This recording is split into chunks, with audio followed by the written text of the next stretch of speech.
Olá, seja bem-vindo ao meu canal. Hoje eu vou falar sobre o movimento delista.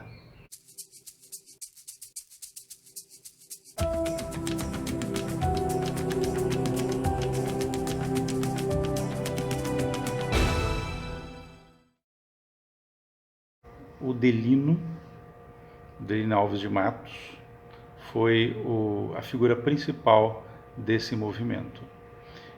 Mas quem era o Delino, né? Na década de 1940, impulsionados pela expansão da fronteira agrícola, principalmente no norte do Espírito Santo e na divisa com o nordeste de Minas Gerais. Esta região era pouco desenvolvida.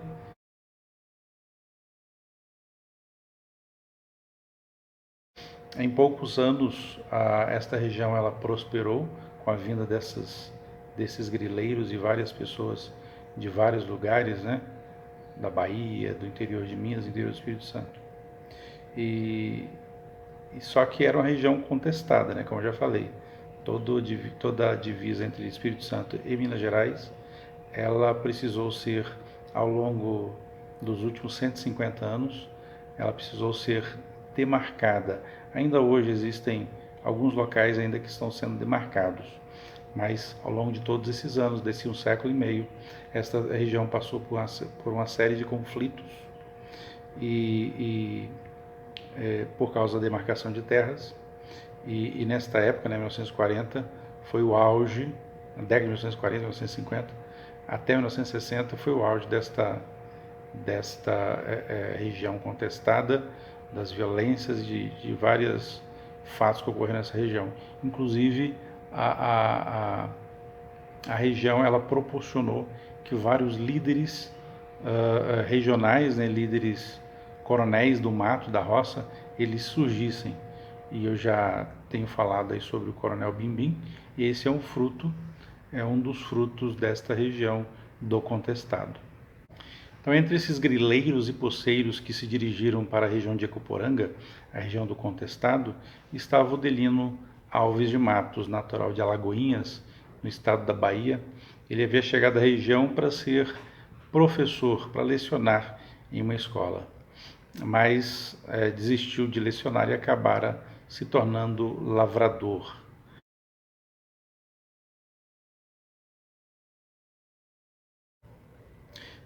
Por ser um dos poucos homens alfabetizados da região, além de muito religioso, o Delino passou a ser muito útil para os camponeses da região, no entendimento das letras, evitando muitas vezes que esses camponeses fossem enganados. Assim, em pouco tempo, ele conquistou a simpatia e a confiança dos lavradores, assumindo então aí uma posição de liderança entre aquele povo e na região. Em 1845, o Delino ele foi enviado ao Rio de Janeiro, então capital do país, como representante daqueles poceiros. Nesta viagem, ele levou um documento portando assinaturas de 866 pessoas, né, poceiros, e que foi entregue ao presidente da República de então, o presidente Getúlio Vargas. O Delino retornou para a região de Ecoporanga, para a região do contestado, contando a seguinte história, que o presidente havia designado ele como delegado de mata, ou seja, um cargo com autoridade para expulsar grileiros da região e redistribuir as terras entre os camponeses. Com essa suposta autoridade, ele dá início ao movimento udelista. Este movimento ele foi criado, como o próprio nome diz, por Udelino e seus seguidores, né, na região do contestado entre Minas e Espírito Santo. Nesta época, esta região era a região reivindicada, né, contestada, era um quadradão de 10.000 quilômetros quadrados, encravado entre as cidades de Nanuque, norte de Minas, divisa com a Bahia, Teófilo Otoni, igualmente divisa com a Bahia, Governador Valadares, já descendo, no Vale do Rio Doce, e a atual cidade de Nova Venécia, que fica no Espírito Santo. Então, esse quadrilátero era então esta região onde este povo vivia, né? Onde o movimento se deu.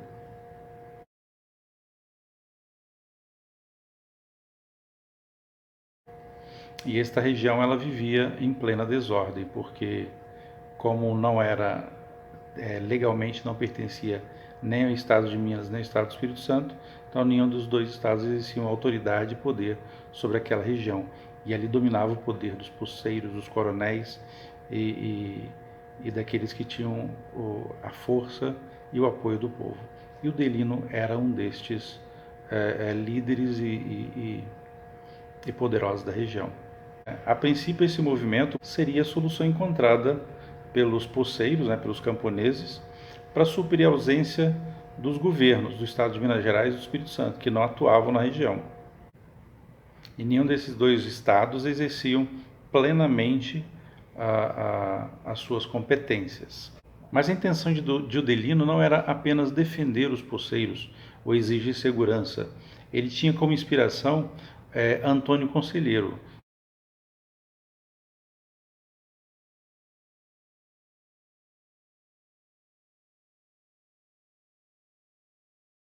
que foi aquele que fundou Canudos, né, algumas décadas antes, 60, aliás, 40, 50 anos antes.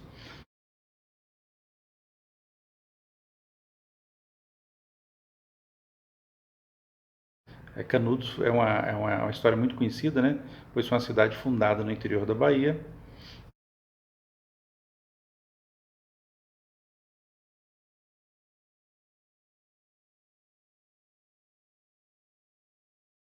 E que foi massacrada pelo exército brasileiro. Então, o Delino tinha como fonte de inspiração Antônio Conselheiro. E, assim como Antônio Conselheiro, o Delino misturava o sermão religioso radical com sonhos políticos, como o beato José Maria também, né, líder dos Pelados da região do Contestado, entre Santa Catarina e Paraná, que aconteceu em 1910.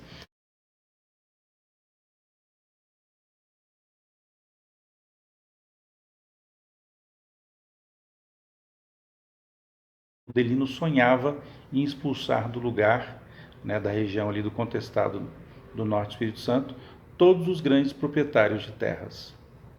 O Delino era um pregador entusiasmado. Ele trajava um terno preto e uma clérigma, aquele adereço que os padres usam. E o movimento era composto, em sua maioria, por poceiros, né, e pequenos proprietários de terras, cerca de 900 pessoas. Mas, apesar de ter como inspiração o beato José Maria e o Antônio Conselheiro, ele não conseguiu conquistar os mesmos objetivos que esses dois conseguiram. O seu movimento ele foi debelado muito rapidamente. As pregações de Udelino diziam que o paraíso ele se localizava exatamente na região onde eles estavam, na região do Contestado, entre Minas e Espírito Santo. E que o objetivo deles, né, para que o paraíso se tornasse realidade, deveria ser dividir as fazendas que ali existiam, defendê-las com as suas próprias armas e simplesmente parar de pagar os impostos devido aos dois estados. Ao contrário de Canudos e do Contestado catarinense, o movimento mineiro capixaba não queria criar uma cidade independente, mas simplesmente um novo estado. Era muito mais ousado que os movimentos os dois movimentos que eu citei. Com discursos fundamentados na Bíblia, o Delino prometia conquistar terras, criar uma sociedade mais fraterna, justa e muito religiosa. Um verdadeiro paraíso. Esse novo estado, União de Jeová, seria baseado em uma religiosidade muito forte. Ele prometia um paraíso na terra. E com essa promessa, ele encantou muitas pessoas. O novo estado, então, idealizado por Udelino, ele reclamava a região contestada entre Minas e Espírito Santo, no território que segundo o Major Djalma Borges, da Polícia Militar do Espírito Santo, líder militar responsável pela repressão do movimento, ele se compunha, né, segundo esse major, essa região se compunha de terras dos municípios de Conceição da Barra, São Mateus, Barra de São Francisco, Ametista e Joeirana, no estado do Espírito Santo, e Teófilo Otoni e Carlos Chagas, no estado de Minas Gerais, englobando hoje, em sua maior parte, né, o município de Ecoporanga. Nesse novo estado, a população seria formada somente por lavradores. Com esse objetivo em mente, um abaixo-assinado foi elaborado e o próprio Delino, em 1952, protocolou o documento no Palácio do Catete, lá no Rio de Janeiro, sede do governo federal.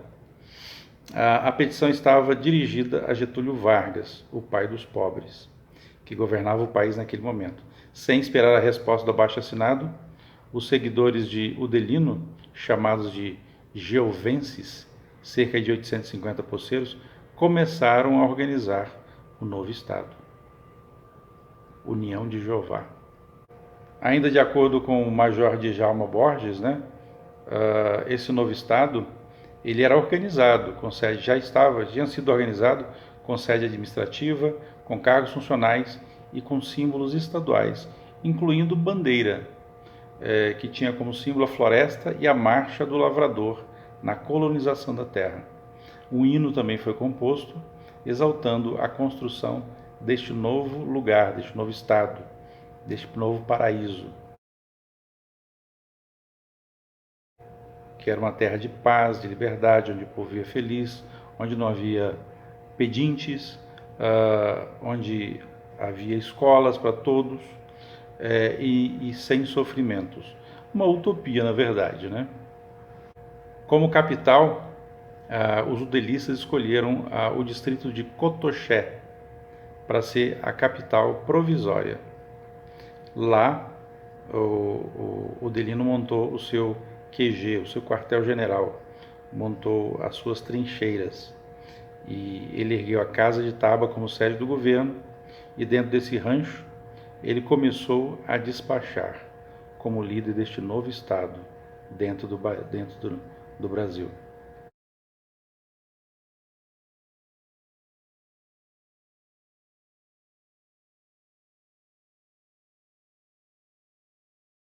Então, por meio de bilhetes, despachos, fazendeiros foram ameaçados de morte e intimados a abandonarem o território de União de Jeová.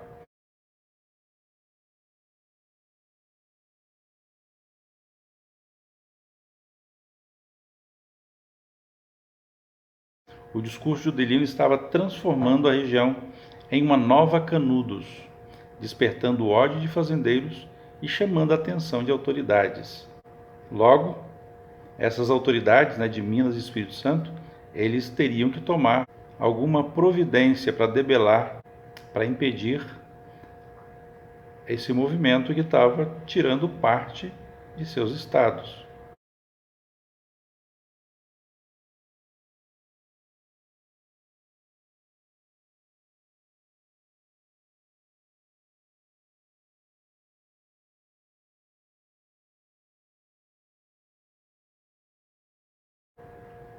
Assim, em 1953, o governador do Espírito Santo, Jones dos Santos Neves, ele mobilizou as tropas da Polícia Militar e despachou-as para a região.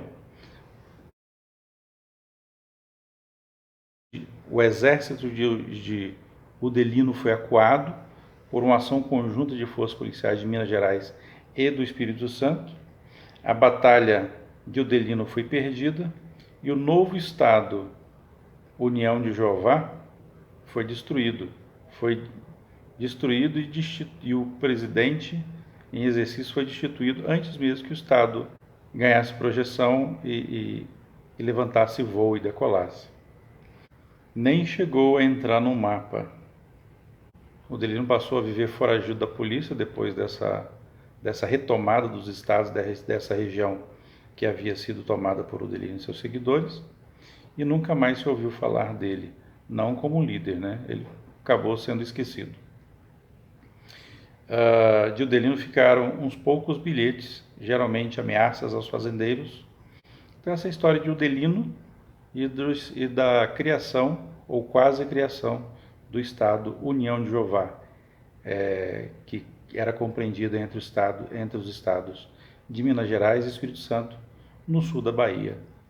Um movimento muito fugaz que não deu certo.